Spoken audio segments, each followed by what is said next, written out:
Прво проверка на условите, па потоа лиценца за угостителски објект. Ова е предлогот на антикорупцијската комисија, откако таа изминатиот период ги барала дупките во законите кои ја регулираат постапката за вршење угостителска дејност. Постојните закони биле полни со недостатоци, па до сега не се знаело ниту кој треба да проверува, ниту кој да казнува. Исполнетост на условите постоела само на хартија. Постапката е формално завршена, без реална потврда на исполнетост на условите, се создава правна празнина поради отсуство на обврската за контролен надзор пред регистрација и се отвара простор за декларативни пријави, што во пракса значи дозвола за вршење на дејност без реална проверка. Пропусти се регистрирани и кај Законот за заштита и спасување. Од Полицейски неговото службеници донесување влегле немало објектот забрана за и употреба на внатре пронашле и пиротехника во затворен пиротехнички простор, средства. а никој не проверувал ниту дали објектите ги исполнуваат условите за противпожарна заштита.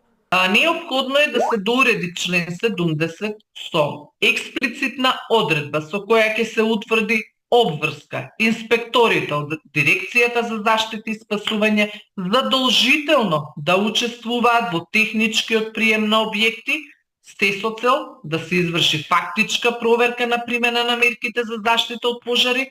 ДКСК забележува и на можности од корупција кај службени лица кои работат на документи за издавање на дозволи и лиценци. Се проверувале 6 закони: за угостителска дејност, заштита и спасување, инспекцијски надзор, локална самоуправа, и кај сите имало недостатоци. Постојат бројни регулаторни ризици кои произлегуваат од недоволно, прецизно, нецелосно и неконзистентно уредени постапки, отсуство на функционални контролни механизми, како и можност за декларативно исполнување на условите. Проверките на антикорупцијска следат по трагедијата во Кочани, која откри дека дискотеката работела без лиценца, а немала ниту соодветен систем за заштита од пожари.